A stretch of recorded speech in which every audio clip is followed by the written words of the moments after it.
By infinite me is a logic professor forever for eternity. We loved with a love that was more than love, a truth that's told with bad intent, beats all the lies you can invent. Love is not the absence of logic, but logic examined and recalculated, heated and curved to fit inside the contours of the heart. I mean, you could claim that anything's real if the only basis for believing in it is that nobody's proved it doesn't exist. For after all, how do we know that two and two make four, or that the force of gravity works, or that the past is unchangeable if both the past and the external world exist only in the mind? And if the mind itself is controllable, what then? And now it is such a bizarrely improbable coincidence that anything so mind-bogglingly useful could have evolved purely by chance, that some thinkers have chosen to see it as the final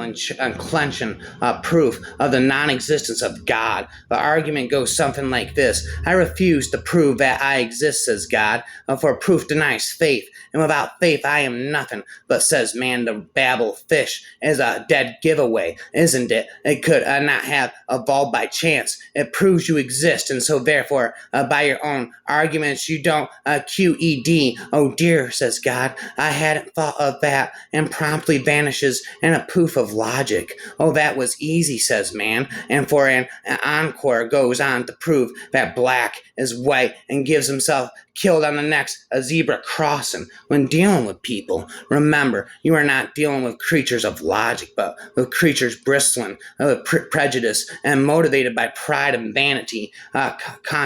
Contrariwise, continued Tweedledee, if it was so, it might be that battle putty task, and if it were so, it would be, but as it isn't, it ain't. That's logic. All opinions are not equal. Some are a very great deal more robust, sophisticated, and well supported than logic and argument than others. There is no point in using the word impossible to describe something that has clearly happened. Love is illogical. Love had consequences. I did this to myself, and I should be able to take it. Common sense and a sense of humor are the same thing, moving at different speeds. A sense of humor is just common sense dancing. A mind, all logic is like a knife, all blade. It makes the hand bleed that uses it. It's not reasonable to love people who are only going to die, she said. Nash thought about that for a moment, stroking Small's neck with great deliberation, as if the fate of the Dells depended on that smooth, careful movement. I have two responses of that, he said, at last. First, everyone is going to die. Second, love is stupid. It has nothing to do with reason. You love whomever you love against all reason. I love my father. He looked at her keenly. Did you love yours? Yes, she whispered.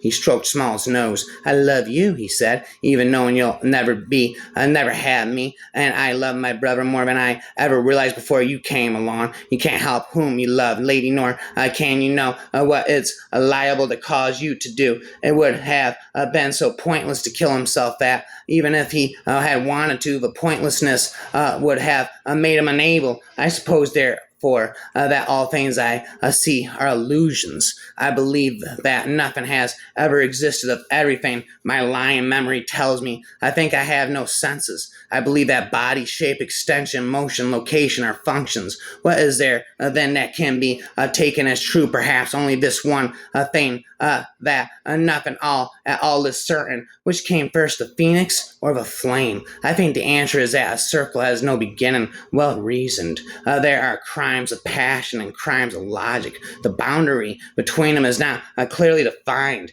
If someone doesn't value evidence, what evidence are you going to provide to prove that they should value it? If someone doesn't value logic, what logical argument could you provide to show the importance of logic? Mathematics expresses values that reflect the cosmos, including orderliness, balance, harmony, logic, and abstract beauty. It is useless to attempt to reason a man out of a thing he was never reasoned into. Everything must be taken into account. If the fact will not fit the theory, let the theory go. To know and not to know, to be conscious of complete truthfulness while telling carefully constructed lies, to hold simultaneously two opinions which cancel out, knowing them to be contradictory, and believing in both of them, to use logic against logic, to morality while laying claim to it, to believe that democracy was impossible and that the party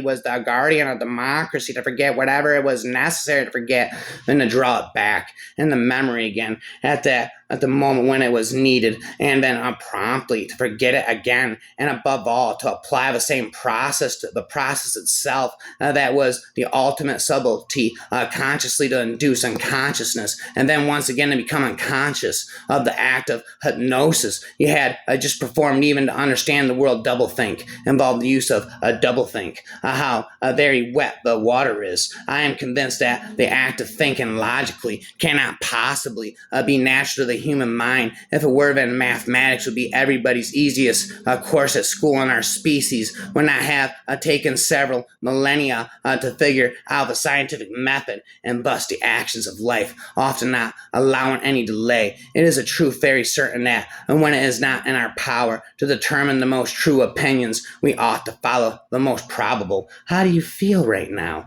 I hurt like hell. You'll feel worse tomorrow. So better get a jump on this while you still feel not as bad. What kind of logic is that? I retorted. I turned out I was pretty good in science, but again, because of the small budget in science class, we couldn't afford to do experiments in order to prove theories. We just believed everything. Actually, I think that class was called religion. Religion class was always an easy class. All you had to do was suspend the logic and reasoning you were being taught in all the other classes. World domination is such an ugly phrase. I prefer to call it a world optimization.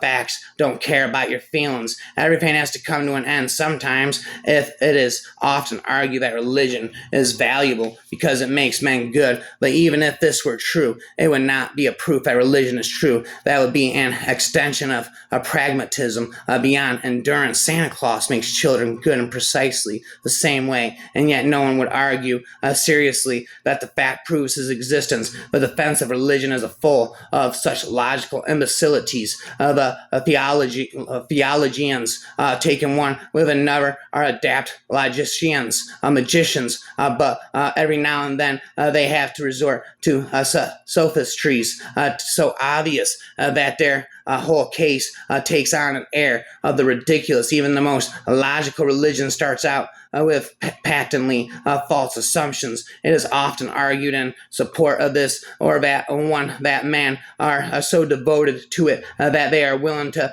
die for it. That, of course, is as silly as the Santa Claus proof. Other men are just as devoted to manifestly false religions and just as willing to die for them. Every theologian spends a large part of his time and energy trying to prove that religions for which multitudes of honest men have fought and died are false, wicked, and against God. Anything that thinks logically can be fooled by something else that thinks at least as logically as it does, as hatred is defined as intense dislike. What is wrong with inciting intense dislike of a religion if the activities or teachings of that religion are so outrageous, irrational, or abusive of human rights that they deserve to be intensely disliked? Insanity is often the logic of an accurate mind overtasked. Spitting a rap. I'm a logic professor forever, I said.